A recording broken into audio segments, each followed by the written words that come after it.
Assalamualaikum dan salam sejahtera. Anda bersama saya Nina Rozman dalam Pantau Belanjawan 2023. Seperti biasa jam ini kami akan bawakan pelbagai sudut perspektif, idea dan cadangan antara intipati yang telah dibawakan oleh Belanjawan 2023 oleh Kerajaan Perpaduan Kepimpinan Perdana Menteri Datuk Seri Anwar Ibrahim. Sudah tentu bukan kita akan mengambil kira aspek yang terdapat dalam intipati belanjawan, kita juga akan mengambil kira setiap sudut yang sepatutnya kita beri tumpuan dengan bawa pakar dan penganalisis untuk bantu kita fahami mengenai sesuatu isu dengan lebih mendalam. Sudah pasti kita akan bincangkan mengenai isu kadar dan upah untuk hari ini, di mana Malaysia mempunyai beberapa polisi dan dasar berkaitan dengan kadar gaji dan upah, termasuklah Senit Minimum Gaji, SMG, Skim Gaji Minimum, SGM dan juga kadar upah minimum KUM.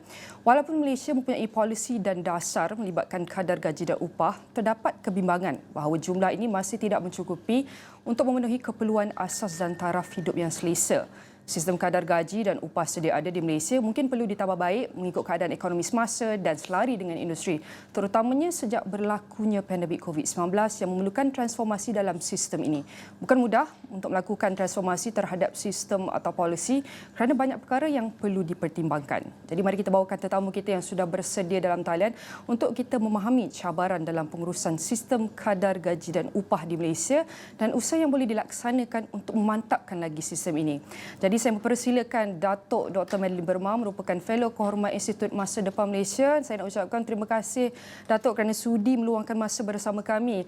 Semalam adalah hari pekerja dan kita akan teruskan bincangkan mengenai isu-isu pekerjaan yang berlaku di pasaran pekerja. Jadi kalau kita nak lihat mengenai sistem kadar gaji dan upah, kalau kita nak lihat daripada perspektif polisi dan juga dasar, jadi mungkin boleh bantu dulu, apakah perbezaan antara kadar gaji dan upah yang kita boleh dapat saksikan antara sektor swasta dan juga sektor awam yang mungkin mempengaruhi iaitu daya saing Malaysia dalam pasaran global. Mungkin Datuk boleh kongsikan dulu? Okey, terima kasih Nina kerana menjemput saya. Pertama kali saya ingin mengucapkan selamat Hari Pekerja lah walaupun agak terlewat sehari. Kita ni semua pekerja sebenarnya. Okey, terima kasih Nina. Ini satu isu yang sangat menarik sebab apabila kita bercerita tentang kos sara hidup, selalunya dia akan dikait dengan upah atau gaji yang diterima. Gaji ni selalunya berkaitan dengan yang bulanan. Kalau upah tu is wage yang diterima ni. Jadi kalau kita lihat antara sektor awam dan sektor swasta kita melihat di Malaysia ni kita banyak mengaitkan dia pembayaran gaji dan upah ni strukturnya ditentukan oleh dipanggil wage efficiency model, iaitu di mana seringnya gaji dibayar dikatakan dikaitkan dengan kecekapan. Maknanya setiap kali kalau kita melihat pekerja menuntut kenaikan gaji, tak kisah, selalunya bukan awam lah, yang swasta selalunya. Bila menuntut aja kenaikan gaji, macam contoh kenaikan gaji minimum yang sering menjadi isu, dia majikan akan menggunakan alasan, dia kata macam mana kami nak naikkan gaji all, dia kata, sedangkan efisiensi kecekapan tu tidak ada. Jadi mereka sering mengaitkan menghubungkan antara upah dengan kecekapan. Jadi dia kata kalau nak naikkan upah maka kecekapan you kena naik. Itu yang kita katakan dikaitkan dengan model kecekapan dari segi upah. Jadi di sektor awam kita melihat agak berlainan sedikit sebab sektor awam ini dia memberi kita kalau kita tengok dia ada grade-grade gaji yang ditetapkan dan kita bila kita masuk kerja tu kita ditetapkan mengikut apa yang grade yang kita terima sebagai pekerjaan kita So dan kita melihat ada progression dekat situ. Dalam sektor swasta dia sangat bergantung tapi sekarang pun dia banyak sektor awam pun banyak bergantung dikaitkan dengan KPI dan sebagainya. Tapi yang menjadi persoalan sekarang ialah banyak yang mempertikaikan ialah sektor swasta. Kalau kita tengok CEO sektor swasta dengan pekerja dia, jurang upah dia terlalu sangat jauh luas dia. So kadang-kadang kita menengok CEO dia sampai 40-50 ribu sedangkan pekerja am dia hanya berapa ribu. So itu yang ada juga idea yang mengatakan bahawa adakah ini betul dikaitkan dengan efisiensi ataupun ini juga satu bentuk perkara yang perlu diberi perhatian. Ya, itu dulu Nida. Jadi apa menjadi punca yang melibatkan jurang antara kadar gaji upah di awam dan swasta ini agak tinggi? Apakah faktor yang perlu kita ambil kira, Datuk? Okey, kalau kita tengok swasta, memang of course dia dikaitkan dengan keberhasilan swasta. Okey, maksudnya di sini kalau dia ada bonus. Kalau you dengar zaman dulu, kalau kita dengar rakan-rakan kita di sektor swasta, bila musim ekonomi bagus, dia akan mendapat bonus berlipat-lipat ganda. So itu in addition to pendapatan yang diperolehi. Dan seperti yang saya katakan tadi, dia dikaitkan dengan penghasilan syarikat. Macam sektor awam, dia tidak ada konsep tu, dia lebih kepada perkhidmatan yang diberikan oleh pekerja. So macam mereka ini lebih kepada service oriented. Macam di sektor awam, di sektor swasta, pendapatan dan upah itu ditentukan oleh apakah dia hasil syarikat tersebut. So lagi tinggi penghasilan syarikat, maka besar kemungkinan ialah tahun itu maka pekerjanya akan dapat pendapatan yang upah dia lebih tinggi individu dia dan juga akan mendapat bonus yang tinggi. Macam kita tengok sektor awam, macam mana pun bonus dia selalunya 1 bulan gaji ataupun setengah bulan gaji, itu pun tunggu kayu. Macam itulah dia ni. So lebih satu adalah lebih kepada services ataupun perkhidmatan yang diberikan dan mengikut grade gaji. Yang di ada waktu memang very much based on apa dia. Satu tadi saya katakan ialah apa yang hasil yang diperolehi oleh syarikat. So, kalau contoh syarikat X itu tahun ini dia mendapat di musim raya ni dia dapat banyak keuntungan. Jadi mereka boleh menentukan kenaikan sedikit pendapatan. Dinaikkan, tapi selalunya dia bermain dengan bonus lah. So pendapatan yang dibawa balik, yang take home pay dia tu akan menjadi lebih tinggi. Ya. Baik, Datuk, apabila kita bercakap mengenai sektor awam dan swasta, kita akan pergi berbalik kepada pendidikan dan industri. Jadi bagaimana sektor pendidikan dan juga industri ini dapat bekerjasama untuk tingkatkan kadar gaji dan upah di Malaysia ini? Jadi apakah langkah-langkah yang perlu diambil oleh kedua-dua pihak ini? Okey, pendidikan sangat penting ya, walaupun saya sering mempersoalkan keupayaan anak-anak kita yang graduan itu kadang-kadang sukar untuk menembusi pasaran kerja ya. Tetapi kita melihat mana-mana pun kita akan melihat wujudnya hubungan positif, wujudnya hubungan antara pendidikan dan kemahiran. Dia ada dua ni. Dia bukan hanya pendidikan sekarang, iaitu satu pendidikan, satu ialah kemahiran. Bila ada dua ini, maka dia akan menentukan satu, sektor mana dia boleh ceburi. Kedua, dalam kategori apakah dalam kategori pekerjaan itu ya. Dia akan contoh kalau dia masuk je individu tu sama individu sama, seorang itu bekerja hanya dengan dia tidak ada pendidikan. Yang seorang tu ada pendidikan yang lebih tinggi. So besar kemungkinan yang ada pendidikan itu akan mendapat pekerjaan. Itu pertama, menembusi pasaran. Yang kedua, peluang dia untuk mendapatkan gaji yang lebih itu akan lebih baik berbanding dengan yang tak ada pendidikan. Itu nombor dua. Yang ketiga, keupayaan dia untuk meningkat career wise, career progression juga akan menjadi lebih baik kalau dia ada pendidikan. Maka di sinilah pentingnya kita melihat pertama sekali ialah anak-anak kita ataupun pelajar kita dengan ilmu pengetahuan. Itu nombor satu. Tetapi yang kedua sekarang ialah yang kita lihat ialah pasaran buruh sekarang dia lebih selektif. Dia sudah mencapai ke tahap dia memilih pekerja. Jadi di sini perlunya ada kerjasama yang erat antara universiti dan juga sekolah adalah yang membekalkan the supplier. Yang pasaran ini adalah demand, permintaan. Jadi kedua-dua ini perlu bekerjasama untuk menentukan apakah bentuk kemahiran yang diperlukan, bentuk pekerjaan yang diperlukan. Kita tak nak universiti ataupun sekolah cuma menghasilkan pelajar-pelajar, tetapi mereka itu nanti sukar mendapat pekerjaan. Satu, dia sukar mendapat pekerjaan. Yang kedua, dia tidak ada peluang yang baik untuk meningkat pendapatan. Jadi sampai bertahun-tahun bekerja dalam kategori yang sama, dan yang lebih sedih lagi, ramai anak-anak kita yang hanya bekerja sebagai dia kerja kontrak. Jadi bila dia kerja kontrak, peluang dia untuk career progression dia, kenaikan dia tu sangat lambat. Itu yang satu cara lah majikan cara dia suppress upah ni. So dia kekalkan mereka dengan, dia kata dah 2 tahun, dia kata kami nak tengok lah you ni kerja bagus ke tidak. Sekali lagi kontrak setahun.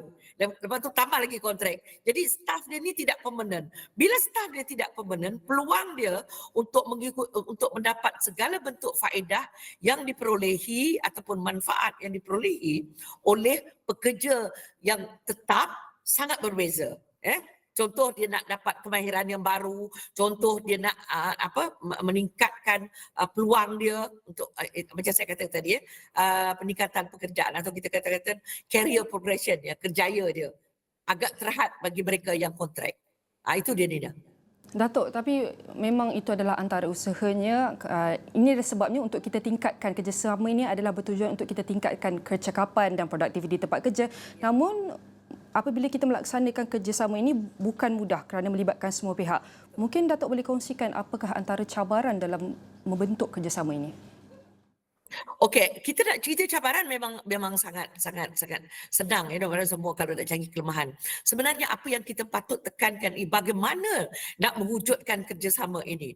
Yang saya boleh lihat Nina, kalau kita lihat di luar negara dan juga dari segi apa yang saya pelajari lah daripada yang masa saya membuat kajian saya, yang saya dapati ialah yang penting ialah universiti dia ada usaha untuk melibatkan sektor swasta dan juga awam dalam membentuk kurikulum di universiti. Jadi kalau zaman dulu, universiti ni dia punya kurikulum itu ditentukan kami sesama sendiri. Kami yang menentukan kurikulum, kami menentukan silibus, apa yang kami lakukan, kami akan jemput sekali, 2 kali dalam setahun tu, mungkin sekali 2 kali je kami akan jemput rakan industri, rakan daripada sektor awam. Itu saja. So kami kata ini silibus yang kami dah ada. So tapi dia tidak begitu erat Jadi dia tidak continuous. Jadi kalau kita lihat dalam konteks di luar negara, dia berlainan. Di luar negara, dua-dua tu sektor awam, sektor swasta bekerjasama, duduk dalam universiti ataupun orang universiti duduk di sektor swasta dan mereka bekerjasama. Bila saya kata kerjasama, betul-betul bekerjasama. Bukan hanya dalam konteks kata orang macam bentuk token saja. Dia orang datang mesyuarat, duduk, adalah mesyuarat sejam 2 jam, mereka lihat silibus, dia kata okeylah, silibus ni okey dan lepas. Sekarang kita dah tak boleh buat macam tu. That's why kalau kita tengok di Jepun atau juga di negara-negara barat tu yang negara-negara maju, kita lihat CEO tu memang mereka juga bekerja. Dan juga mereka sebagai profesor adjunct, mereka menjadi profesor kehormat di universiti, dan juga orang universiti bekerja di sektor swasta ataupun di sektor awam. Jadi wujudnya hubungan yang erat di antara sektor awam, sektor swasta dan juga universiti. Dan universiti juga mempunyai kedudukan dan mempunyai suara dalam sektor-sektor ataupun syarikat-syarikat swasta dan juga public service. Macam kita sekarang, dia ada tetapi baru di peringkat, saya rasa masih lagi di peringkat awal, tetapi memang ada ruang untuk ditambah baik. Dan saya sangat mengalu-alukan bentuk kerjasama yang sebegitu, Nida. Baik Datuk, sudah tentu kita bukan nak lihat iaitu kadar gaji dan upah ni daripada segi iaitu polisi dan dasar macam mana nak tingkatkan kepada sistem yang lebih baik, tapi kita nak tengok bagaimanakah kadar dan gaji upah ini memberi impak kepada inflasi dan juga kos sara hidup. Tapi Datuk, kita akan berhenti rehat seketika, kembali selepas ini.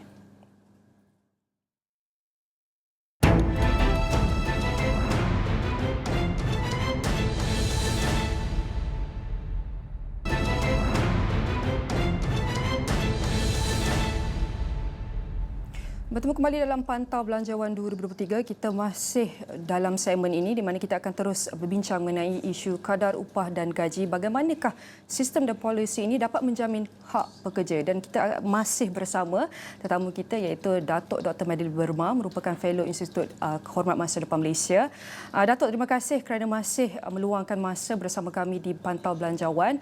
Jadi, sambung soalan yang saya tinggalkan sebelum kita berhenti rehat tadi.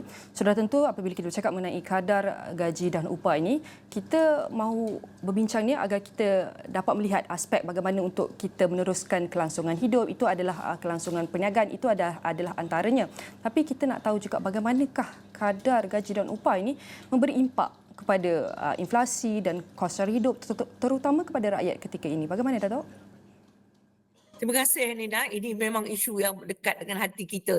Kita kalau kita berdua berjumpa pun bercerita sedikit tentang cerita ini. Dia macam ni Nina. Saya ambil secara teoritis. Orang ekonomi dia teoritis. Dari segi teori dia ada dua pandangan. Okay. Satu pandangan yang mengatakan bahawa kalau kita tingkatkan upah, dia kata ini akan meninggalkan kesan. Iaitu maksudnya dia akan menaikkan kos sara hidup dan dia akan meninggalkan kesan terhadap inflasi, maka ia akan menyebabkan inflasi. Maksudnya majikan, dia kata kalau dia naikkan pendapatan ataupun upah pekerja, maka majikan ini akan memindahkan kos tu, dia pindahkan kos tu kepada pengguna, maka kita akan berbayar lebih. Itu satu pandangan dari segi teori. Satu pandangan lagi pula yang mengatakan, dia kata sebenarnya tak betul. Dia kata sebenarnya you naikkan aja gaji dia. Dia kata you naikkan aja gaji pekerja. Sebenarnya bila you naikkan gaji pekerja, dia kata satu, pendapatan dia akan meningkat. Kedua, dia akan terkeluar daripada garis kemiskinan. Dia akan keluar daripada kemiskinan. Ketiga, ini akan menyebabkan dia lebih motivasi. Dia akan lebih keinginan dia untuk bekerja. Jadi saya lebih cenderung untuk melihat yang kedua tu. Bagi saya, biar kita tingkatkan upah. Daripada kita just kekalkan dia, kita tekankan pekerja kita, jangan bagi dia upah dengan alasan, kalau kita naikkan upah nanti kos makin meningkat. Bila kos makin meningkat, maka pengguna akan mendapat harga barangan makin lebih mahal. Sebenarnya benda itu memang debat ini akan berterusan di kalangan penggubal dasar. Tetapi saya secara personal, saya lebih suka yang kedua. Bagi saya tingkatkan upah. Yang penting produktiviti dia ada dan kita mesti mencari model bagaimana adakah minimum wage ini satu cara yang terbaik. Sebab itu yang saya takut tadi. Sebab minimum wage tidak meliputi mereka yang pekerja domestik dan mereka yang bekerja dalam sektor tidak formal. Semua tu tak ada tu. Jadi yang ada cuma mereka yang bekerja dalam sektor formal macam tadi kita kata dah. Yang mereka kalau mereka bekerja kilang ke, bekerja dalam sektor-sektor yang dianggap yang ada minimum wage. Sekarang pun betapa sukarnya nak mengimplementasi minimum wage ni. Majikan akan menggunakan alasan, dia kata tak boleh naikkan gaji ni. Dia kata gaji minimum ni melibatkan kos yang sangat tinggi bagi syarikat saya. Tapi dia tidak melihat bahawa kalau you tingkatkan upah pekerja you, maka ini akan meningkatkan lagi motivasi. Dia akan bekerja lebih keras bagi saya. Ya, Mina. Baik, Datuk. Bercakap mengenai gaji minimum, kalau kita lihat di Malaysia ni, kita ada SMG, Standard Minimum Gaji, Skim Gaji Minimum SGM, termasuk juga dengan kadar upah minimum KUM. Ini adalah antara usaha bagaimana untuk kita memberi, iaitu tingkatkan iaitu kehidupan mereka yang lebih selesa agar skim-skim ini adalah bantuan ini adalah usaha bagaimana untuk kita memenuhi keperluan asas mereka dan meningkatkan keselesaan hidup mereka. Namun sekarang ni kalau kita tengok rata-rata telah berbincangkan mengenai gaji progresif. Adakah untuk kita beri fokus kepada gaji progresif ni, adakah kita perlu teliti apa yang telah dilakukan dengan dasar dan polisi gaji minimum ini? Apakah pendapat Datuk mengenai ini? Okey, terima kasih Nida. Memang sejak kebelakangan ini kita banyak mendengar tentang debat ini belum begitu rancak di luar. Dia lebih pada di kalangan ahli penggubal dasar dan sebagainya. Sebab ceritanya banyak bercerita tertumpu kepada upah minimum. Upah minimum kita kita tahulah dia sudah meningkat. Sekarang dia nak naikkan lagi ke 1,500, itu pun bising, ya, sangat bising. So kita jangan ingat bahawa upah ni bukan kerajaan saja yang menentukan. Dia ada satu pertubuhan yang mereka ni bekerjasama, mereka duduk semeja berbincang. Yang mewakili majikan, yang mewakili pekerja, kerajaan dan sebagainya, mereka menentukan berapa upah yang patut ditetapkan. Itu yang kita ingat, jangan kita kata inilah dia kata kerajaan tak guna ni. Semua ialah senang nak tuduh kerajaan kan. So sebenarnya mereka yang menetapkan upah minimum ini memang ada satu badan yang ditubuhkan khas, ya. Itu pertama sekali saya nak tegaskan. Nah, sekarang ini kita mendengar bahawa dia kata tak cukup hanya bercerita dengan upah minimum. Sebab upah minimum ini dia hanya kekal dekat situ. Saya banyak berbincang dengan macam contoh, sebab saya banyak mengkaji tentang kemiskinan atau mereka golongan berpendapatan rendah, dan ramai di kalangan mereka ini dalam golongan di situlah. So itulah yang mereka bercerita tadi, satu dari segi kontrak. Bila kontrak memang dia kata tak bergerak-gerak hidup dia, ada setengah tu dah 5 tahun, dia kata upah minimum gaji 1,000, dia kata 1,500 pun seksa nak dapat. Okay. So kalau kita menggunakan itu dikatakan upah minimum tadi, yang satu lagi sekarang yang sedang mula diperbincangkan hangat di kalangan para penggubal dasar dan juga para ilmuwan ialah berkaitan dengan yang dipanggil progressive wage model, ya. Model iaitu di mana bersifat progresif. Tapi di sini progressive wage model ini dia berkait rapat dengan dua perkara. Dia kata you kena tingkatkan upah dia, upah pekerja ni tak boleh just hanya kekalkan dia dengan upah 1,500 tu sampai bila-bila. Tetapi dia kata dia kena diberi ada kemahiran, dia kena ada kecekapan, dia perlu ditingkatkan.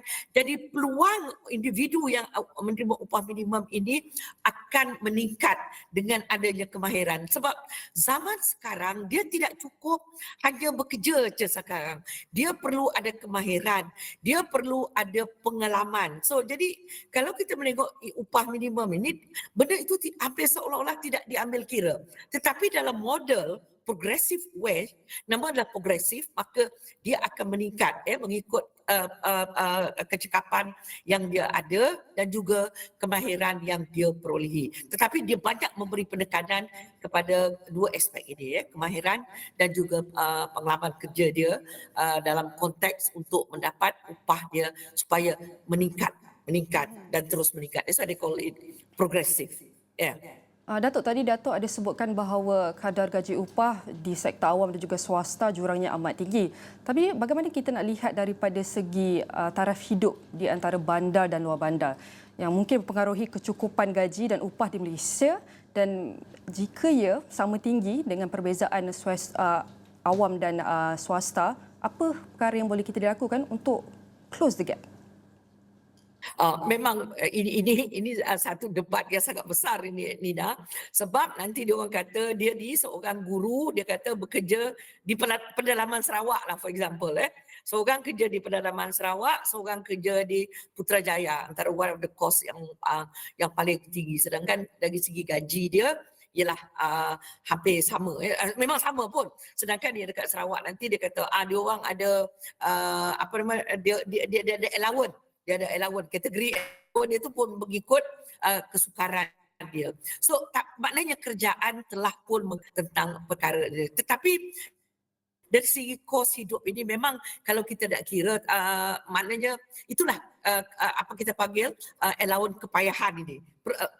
Dalam sektor awam sudah pun diambil perhitungan dalam pengkiraan. Tetapi dalam sektor swasta ini saya rasa dia tidak diberi perhatian sangat, sebab sektor swasta ni dia tertakluk kepada syarikat itu sendiri. Dia tertakluk kepada syarikat macam saya katakan tadi lah, bergantung pada dia dapat untung ke tidak pada tahun tu. Dia bukan sangat mengatakan sebab you duduk dekat Ulu Beram, saya takkan nak bagi you gaji, kecuali mungkin dia bagi allowance yang sekali-sekala. Tapi awam memang quite clear. So jadi satu ialah dari segi bandar, luar bandar. Satu lagi ialah kita lihat ialah memang wilayah lah ya. Macam kita tengok tadi saya kata wilayah yang mana macam Sabah, Sarawak, kadang-kadang mereka itu mendapat allowance yang khas, allowance wilayah yang mereka akan dapat. Ini yang untuk awam, yang itu memberi mereka apa kata orang sedikit kelegaan dari segi itu. Tetapi memang ada rakan-rakan saya, student saya yang bekerja di Putrajaya. Dia kata doktor, dia kata kenapalah tidak ada satu allowance kepayahan untuk kami di Putrajaya pula, sebab dia kata kos hidup di Kuala Lumpur sangat tinggi. So benda-benda begitulah memang jadi isu besar ni dah. Baik, Datuk, sebelum kami mengakhiri segmen kami pada kali ini, tadi kita sentuh bagaimana faktor-faktor yang mempengaruhi kadar gaji dan upah di Malaysia mungkin di peringkat nasional. Tapi kita nak sentuh di peringkat global, mungkin mempunyai cabaran persaingan yang agak tinggi. Jadi bagaimanakah peringkat global ni mempengaruhi kadar upah dan gaji di Malaysia ini sendiri? Okey. Orang sering berkata antara faktor kenapa pelabur asing ini berkait rapat dengan isu pelabur asing. Orang kata pelabur asing akan mencari tempat untuk dia melabur di mana kos adalah rendah. Kos kecil. So kalau ada dua buah negara A dengan negara B, maka pelabur asing akan memilih negara yang mana dia punya kos dia rendah.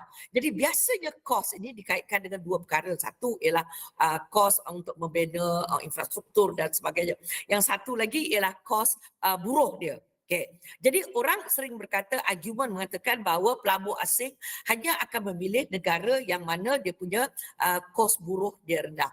Tetapi macam saya katakan tadi, pelabur asing juga ada pelabur asing khususnya yang sekarang dia nak juga buruh ataupun pekerja yang mana kemahiran dia tinggi. So dia tidak sekarang persaingan bukan hanya terhad kepada harga buruh yang rendah, tetapi buruh yang cekap, buruh yang mempunyai kecekapan yang tinggi. Macam contoh, banding sebuah negara A dan negara B. Satu negara tu buruh murah, satu cekap. Dia besar kemungkinan dia akan memilih yang lebih cekap daripada buruh murah. Sebab buruh murah ini kadang-kadang jangka pendek memang dia sesuatu yang bagus, tapi dalam jangka panjang dia akan melibatkan kos yang tinggi bagi pelabur. Jadi pelabur akan melabur di negara di mana kecekapan dia lebih tinggi. Baik, saya nak ucapkan terima kasih kepada Dr. Madeline Burma, Fellow Kehormat Institut Masa Depan Malaysia. Sudah tentu banyak isu kita harus teliti bergerak ke hadapan dan semuanya akan kami rangkukan dalam asrawani.com dan semua platform digital Asrawani. Sekian sahaja Pantau Belanjawan 2023 bersama saya Nina Rozman. Salam hormat.